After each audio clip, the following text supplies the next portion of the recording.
How's it going, everybody? This video is kind of a response to another YouTuber, but the main point of it is discussing the power of black powder firearms and somewhat the accuracy. This is kind of in response to Sculler Gladiatoria's video. He runs an excellent channel on bladed weapons, mostly swords, older medieval weapons, long swords, sabers. I know nothing about those, to be honest with you, but I find his channel extremely interesting.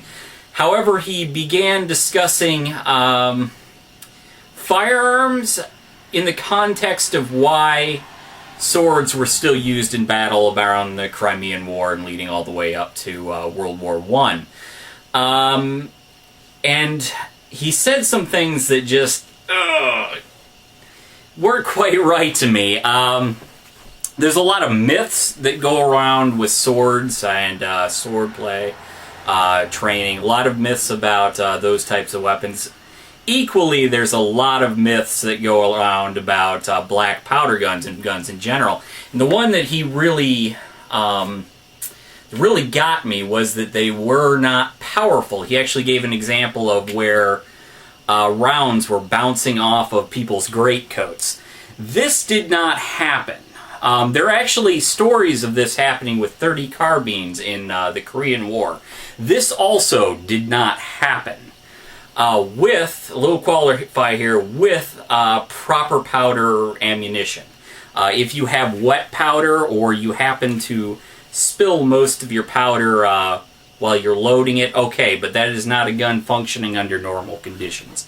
You may get a situation where you have that happen, you have wet powder or whatever, and I still highly doubt that it's going to just plop off of someone's greatcoat.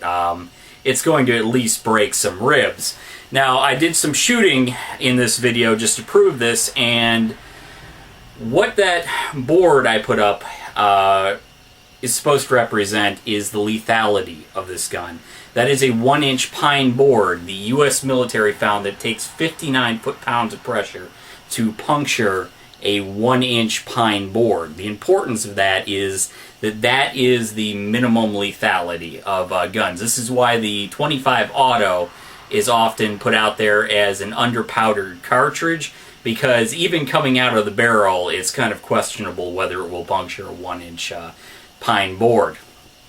Now, let's go ahead and see some shooting video. So what I've gone and done is I've set up a kind of makeshift target here in order to demonstrate this. It's got probably a good 3/4 of an inch of old t-shirts and a towel to represent a lot of clothing, more clothing than anyone would be conceivably wearing.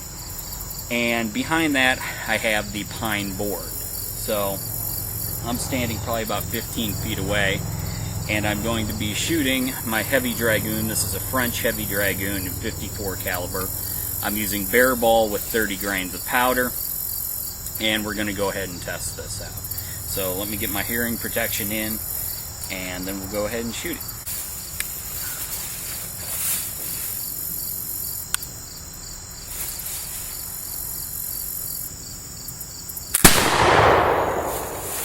So here's a target I set up. You can see it's just a big pile of cloth there.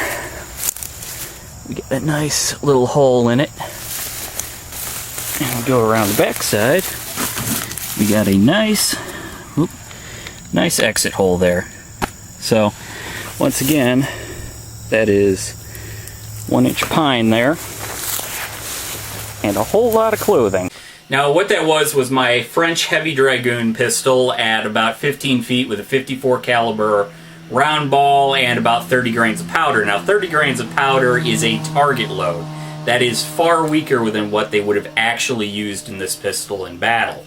But I'm just demonstrating that even with a light target load, this is going to pass straight through that pine board and be lethal. Not only did it pass through that pine board, but it passed through about that much of cloth. No greatcoat is going to stand up to a .54 caliber round ball. Now, as for accuracy, They had target pistols in that day that were extremely accurate. Of course, target rifles, depending on when we're talking about. I'm talking about earlier pre-Crimean War. I'm not talking about the mini-ball or rifled musket era. I'm talking about before that. They had plenty of extremely accurate guns. However, that is not what this is meant for, and that was not what muskets were meant for generally. This is meant for aiming at a crowd or possibly individuals at very close range. It was not meant for accurate fire. They could be accurate. Black powder firearms could be extremely accurate. But this was accurate enough for the job. You can see at 15 feet I'm able to hit the center of the target, no problem. Accuracy, in terms of battlefield accuracy, was quite good. And as you can see, the power was quite good. And the further up, I shouldn't say up, the further along you get in the timeline, the more accurate they get. When we start getting into rifled muskets with mini balls, you get extreme accuracy. With a musket, your accuracy is about 80 yards, military musket. When you get out to rifle, you can go out to 100, maybe 200 yards. When you get to rifled muskets with a mini ball, you're talking 1,000 yards. Of course, you're not going to achieve that in battle, but they had the possibility of accuracy out to 1,000 yards.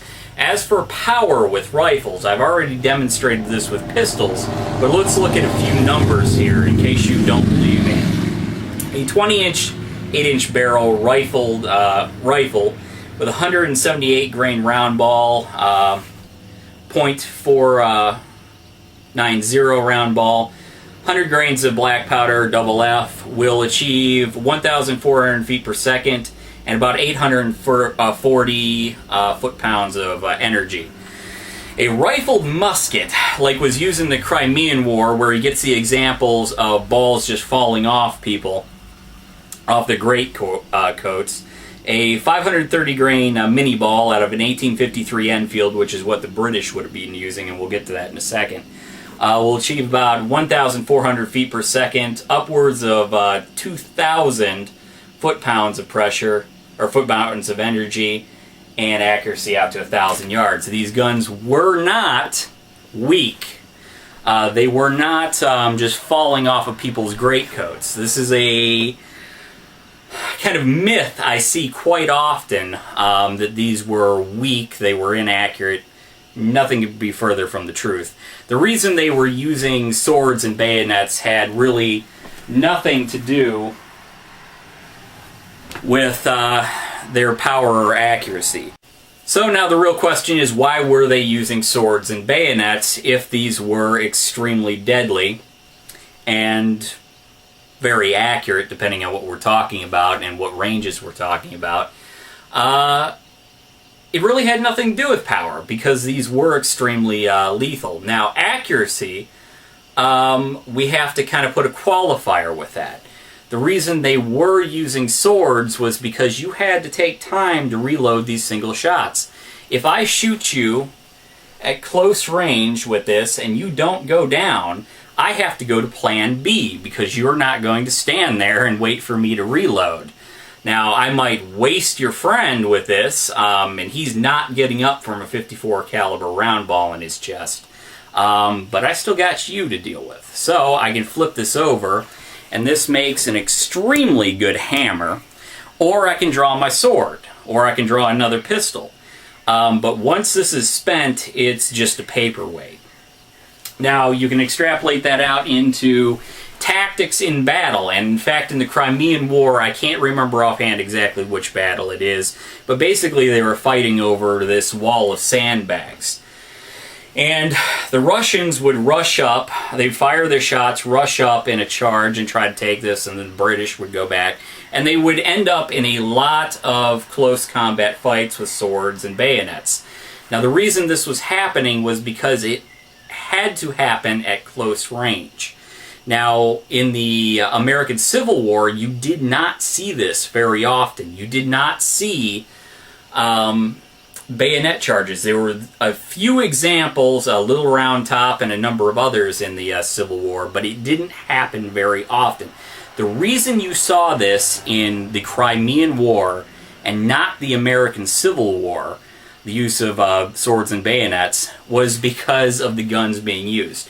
Yes, the British had the Enfield, which was a rifled musket capable of accurate fire out to 1,000 yards, or realistically in battle probably about 300 yards. The Russians were not using that. The Russians were actually using outdated flintlock muskets that were only really accurate at 80 yards. So, when they came up to the sand pile, this sandbag wall, they could choose to stand there and fire at 80 yards with somewhat accurate fire, while basically getting wiped out by the British, who were using extremely accurate fire at 80 yards, which is nothing for a rifled musket. And that is in fact what happened. They had to choose to charge to make it close combat to have any hope of winning. They would never win in a shootout. And this is why you see the British, I think they had casualties of like 2,000 in that battle, whereas the Russians had casualties of 12,000. It was a mismatch. In the American Civil War, you did not see this saber and bayonet fighting because they were both standing out at equal ranges because they were both using the exact same weapons. That particular situation forced them into this. Now, when you were fighting at 80 yards with muskets, we go back in time, you often saw this pitched battle. You would see them stand off with muskets and then charge in because they were only at 80 yards. In fact, during the English Civil War, I believe it was the Scottish had a tactic of firing their muskets and immediately running in with the back swords and whatever else they had. In fact, during one battle, they won that battle because the opposing side refused to put in their plug bayonets and stop shooting. Because with a plug bayonet, you have to plug the barrel and you can't shoot. They refused to do that quick enough, and the Scots just overran them and defeated them with swords and clubs and whatever. It's the reloading time and the fact that you have to already be close with those muskets that led to a lot of bayonet, saber, sword battles early on. Guns weren't refined enough or accurate enough to really be usable in sustained fire. You normally had to go in with the troops and rout the enemy or whatever, and it was a good tactic to just run in with bayonets while the other side were reloading. When you get up to the American Civil War, this was no longer true. That's where you really saw the end to all that. And in World War I, you saw a lot of trench combat with that, but you also saw a lot of machine guns being used. It was really the end of the sword. But really the end came probably around the American Civil War. The Crimean War was a special example because you had mismatched weaponry. It had nothing to do with the lethality of these guns. A round ball or minet ball will kill you without a doubt. There was at no point balls bouncing off anyone's greatcoats unless something went wrong with the powder. Like I said, you get this in the Korean War too with the .30 carbine. This never happened. What more than likely happened was the soldier missed and said, oh, it bounced off his coat because it's a weak bullet. That never happened. The observer is not always correct in what's going on. It is possible in the Crimean War, I will say, that maybe you had a wet charge and it just barely came out of the barrel and just hit him or something like that, or possibly a pistol shot from hundreds of yards away just happened to, find its way over to this person. But it's extremely unlikely. Under normal conditions and normal ranges, no one is having a ball just fall off the greatcoat. And if it did, somehow you were wearing like some sort of plate there. I don't know how much metal you'd need, but it's probably going to break your ribs. So this did not happen. The only time balls were falling off of anyone's chest was when they were using pistoliers, and they had great sheets of metal in front of them, a cuirass, and they were rated for musket balls. but that was a full suit of armor, and that really only lasted during the very beginning of the age of firearms. But other than that, it did not happen. Certainly not in the Crimean War. We're talking about weapons that met or surpassed modern firearms in lethality. The Enfield rifled musket, it was more powerful than the standard British round, the 5.56 NATO that's being used today. So I just wanted to clear that up.